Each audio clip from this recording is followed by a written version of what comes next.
hemos solicitado comunicarnos con nuestro colega allí, Ramón Bravo. ¿Está al aire en este momento? Hola. Aló, Hola. Ignacio, no sé si, yo les copio con muy mala la señal, no sé si ya me están dando paso, por favor. A ver, nosotros, Ramón, te escuchamos perfectamente bien aquí en Buenos Aires, Argentina. Hola. Bien, tengo una señal entrecortada y bueno, entiendo que ya me encuentro al aire, Ignacio, un abrazo fraterno desde Quito. A esta hora de la mañana podemos confirmarles, siendo las 10:25 acá en Ecuador, que las cosas han vuelto en el país completo a la normalidad. Me refiero a todo lo que permaneció paralizado, las carreteras, el transporte público y todas las conexiones de un país que permaneció durante 11 días totalmente paralizado. Ahora, con referencia a las medidas económicas, ayer en la tarde se publicó en el registro oficial la marcha atrás, el decreto ejecutivo que levantaba el subsidio de los combustibles, que durante 40 años ha estado vigente en Ecuador, y otra vez los precios de los pasajes de transporte a todos los sitios del país han vuelto a la normalidad. El combustible nuevamente bajó de precio. Aunque ayer en la mañana, durante la presentación o el cambio de guardia, que es una ceremonia cívica que se realiza en la Plaza Grande, frente al Palacio de Gobierno, en un acto inusual que nunca lo ha hecho Lenín Moreno, el presidente de Ecuador, salió al balcón y pronunció un fogoso discurso, acompañado de todo su gabinete ministerial, del vicepresidente de la República, y también de muchas personas que habían acudido a la Plaza Grande, todas ellas funcionarios de gobierno que habían sido obligados a la asistencia a ese acto para respaldar al presidente de la República. Y tres cosas fundamentales. Uno, un fogoso discurso condenando el correísmo, sus anteriores aliados políticos y por quien llegó a la presidencia de la República. Dos, respaldando absolutamente y reiterando en sus cargos algo que durante el acuerdo del pasado día domingo se le había pedido que retire de sus cargos a su ministro de Defensa, Osvaldo Jarrín, y del Interior, María Paula Romo, por toda la represión contra los manifestantes. Sin embargo, los ha ratificado en su cargo. Y tercero, sin dar marcha atrás a ninguno de los caminos por los cuales se produjo el estallido social, es decir, su política económica. Lo único que ha dicho es que efectivamente el decreto ejecutivo lo ha derogado y que las gasolinas y también los subsidios se tendrán que en cualquier momento retirar bajo el concurso de otras opiniones que tendrán que ser tomadas en cuenta por las mesas entabladas con la CONAIE, la Confederación de Nacionalidades Indígenas del Ecuador. Eso es lo que ha ocurrido hasta este momento y hay paz absoluta en el país. Ramón, algunos temitas que nos quedan, la lectura política, ¿sí?, que supone la derrota política de Lenín Moreno, habida cuenta que la movilización popular pudo doblegar esta medida obligarlo a que retrotraiga la medida el tarifazo brutal que habían aplicado sobre los combustibles, pero de todos modos el Fondo Monetario ya sentó sus reales en Ecuador y sabemos cómo termina siempre que interviene este organismo en la economía de los países latinoamericanos y del mundo, ¿no? Sí, totalmente de acuerdo. Primero por el adjetivo usado, ¿no? Es que paquetazo era un paquetazo brutal, cruel. Así lo había inclusive dicho el alcalde de Quito, ¿no? Era una crueldad sin precedentes. Pero nosotros, dentro de lo que en economía hemos visto evolucionar en este país, solamente en los últimos 10 años o 12 años atrás, cuando asume el poder Rafael Correa en el 2007, se separa de esa línea de conducción política. Toda la vida democrática, la vuelta a la democracia desde el año de 1979, el Fondo Monetario ha jugado un rol importante en el desarrollo de la economía y también el desarrollo de la sociedad, si entre comillas podemos llamarlo desarrollo. Lo que se ha visto es un progresivo empobrecimiento de los indígenas y también de los sectores populares. Hablamos de los empleados, de los trabajadores. Esto se ha sucedido durante la década de los 80 y de los 90 con enorme desplazamiento de personas que huyeron de este país, huyeron, digo, entre comillas, gente que se largó lo más rápido posible y fue a vivir en España, en Italia, en Estados Unidos, huyendo de lo que significa la debacle financiera, ¿no? Los banqueros se lo robaron todo, quebraron este país y se dictaron exactamente las mismas recetas de las que ustedes también fueron parte. Es decir, disminución del tamaño del Estado, disminución de los recursos para salud, para educación, para infraestructura, para conectividad, venta de todos los activos que tengan las empresas y declararlos en pérdidas, como las telecomunicaciones, el petróleo, los puertos, los aeropuertos. Y de esta manera a lo que se ha llegado es al empobrecimiento del país. Solamente en la década pasada es que se retira el gobierno de Rafael Correa a aceptar este tipo de financiamiento con condiciones políticas que terminan en los bolsillos de los más pobres y traslada todo la posibilidad de financiar el déficit presupuestario y también de financiar las obras que realiza un Estado, que realiza un gobierno hacia el financiamiento chino. Entonces, hemos tenido ahora un vuelco terrible hacia el financiamiento del Fondo Monetario con las mismas recetas que llevaron al estallido social que todos conocemos. Ramón, con respecto al tema de la cantidad de víctimas fatales, presos políticos y en general gente detenida del pueblo, ¿en qué números manejamos? Porque la verdad es que acá es una incertidumbre total al respecto. No tenemos cifras ciertas al respecto.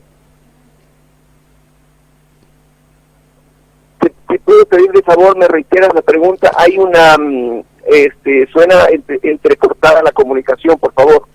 Te preguntaba, ¿cuál es la cifra de muertes que arrojó esta movida de los indígenas y del pueblo en contra de las medidas de Lenín Moreno en Ecuador?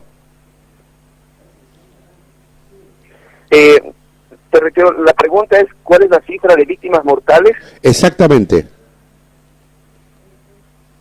Sí, mira, en esto hay la Defensoría del Pueblo se ha juzgado, que es la institución que vela por los derechos ciudadanos y la reclamación de estos, se le ha juzgado por decir al gobierno que han sido 6 las víctimas mortales. El gobierno dice que son 4, pero más allá de eso fueron 1.200 personas detenidas, más de 700 heridos, entre policías, militares y por supuesto la cantidad de los manifestantes. Aparte de eso tenemos que en la noche misma en la que se estaba acordando y dialogando en una mesa, los indígenas, el gobierno, estaba de mediador Naciones Unidas y la Iglesia Católica, ese mismo instante se estaban redactando las órdenes de detención y también de allanamiento a la casa de Paola Pavón, la prefecta o gobernadora de la provincia de Pichincha, aquí mismo donde es la sede de Quito. Se estaba ordenando que se detenga a Virgilio Hernández, un ex asambleísta de Alianza País. Se estaban ya ordenando las órdenes de encarcelamiento a Gabriela Rivadeneira, por ejemplo, a otro de los asambleístas por la Revolución Ciudadana, el señor Carlos Viteri, por ejemplo, Carlos Gualinga, y también se iban contra varias personas solamente del correísmo, es decir, una cacería completa. Con decirte que, por ejemplo, personas que han querido enviarle mensajes a Gabriela Rivadeneira por vía WhatsApp se abstienen, porque en este momento toda persona que lo haga corre el riesgo de ser detenida. Horas después, allanada su domicilio, han ingresado a la casa de Paola Pavón y han hecho grabación desde un teléfono de la Fiscalía, que luego lo han subido a redes, con ella en ropa íntima, recién levantándose de su cama, sorprendida por el ingreso de la policía hasta su dormitorio. Es decir, es una cacería de brujas contra todo aquello que el gobierno nacional de Lenín Moreno pueda considerar que se trata de de personas aliadas a muerte, algo increíble, y también la represión, es decir, más allá de las víctimas mortales, es una represión ideológica, es una represión jurídica, política y también moral contra toda aquella persona que quiera emitir un comentario en contra del gobierno, algo que no lo pensábamos jamás en una personalidad como la de Lenín Moreno. Ramón, nosotros tenemos vastísima experiencia al respecto, tenemos en este momento cerca de 30 presos políticos, desde que asumió Mauricio Macri, la derecha se ha encaramado en el poder en toda Latinoamérica con un mismo libreto, ¿sí? Esto es medios de comunicación hegemónicos, parte del poder político de la derecha y la justicia cómplice en todos los casos. ¿Cómo ves de factible el retorno de Rafael Correa a Ecuador? Bien, primero por la descripción que hiciste de lo que ustedes han vivido con Mauricio Macri y la ultraderecha, le voy a poner nada más unas comillas, es igualita. Es una calca de lo que estamos viviendo acá.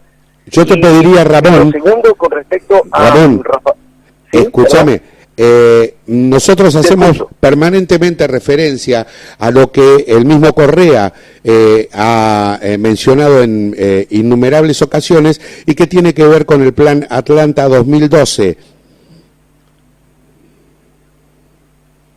Sí, efectivamente.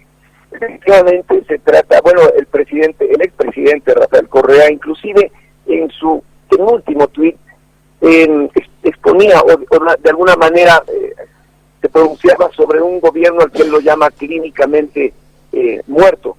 Y es así, con la legitimidad de la fuerza es la que se gobierna, y con el silencio de los medios de comunicación, todos, casi todos absolutamente, en la misma línea ideológica.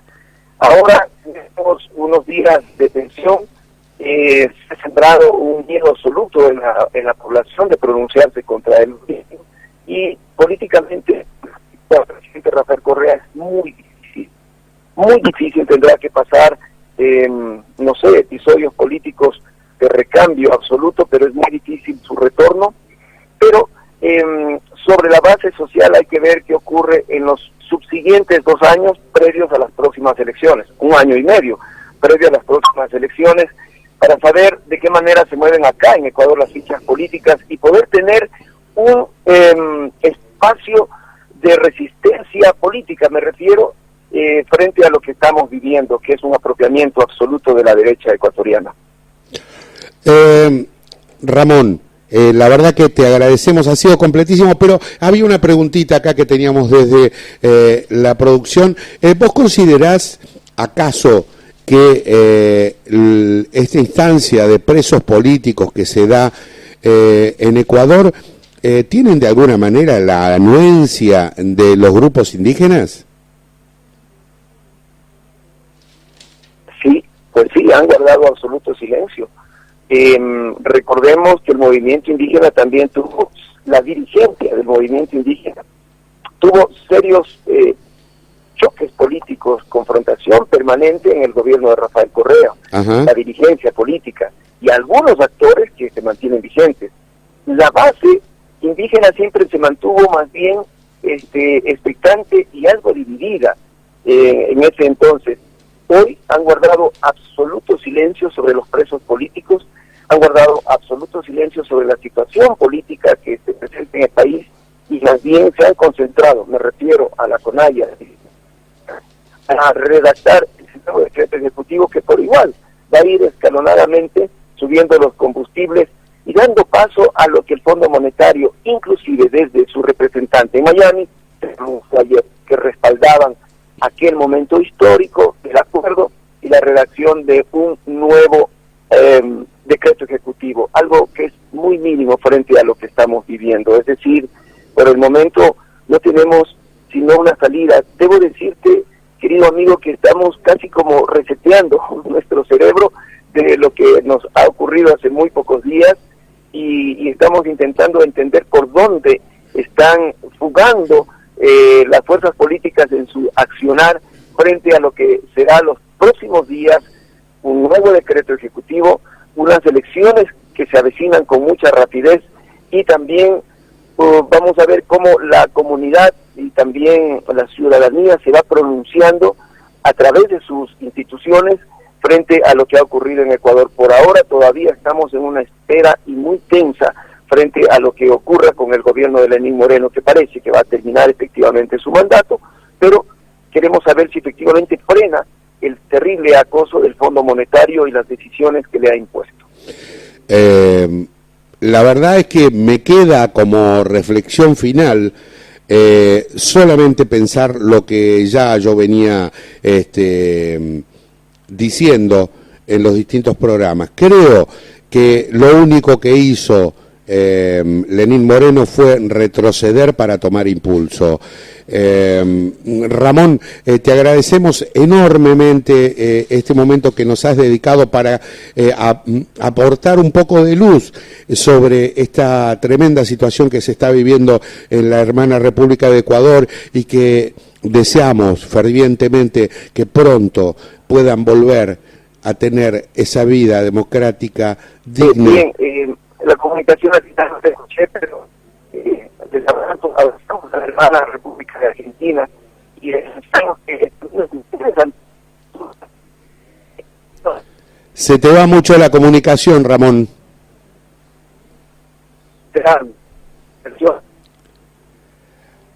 Ramón, se te va mucho la comunicación. Te dejamos un abrazo enorme desde aquí de Buenos Aires, Argentina. Espero que nos estés escuchando. Nosotros no podemos escucharte y vamos a estar requiriendo dentro de unos días seguramente nuevamente de tu palabra. Un abrazo enorme y latinoamericano, compañero Ramón Bravo desde Ecuador.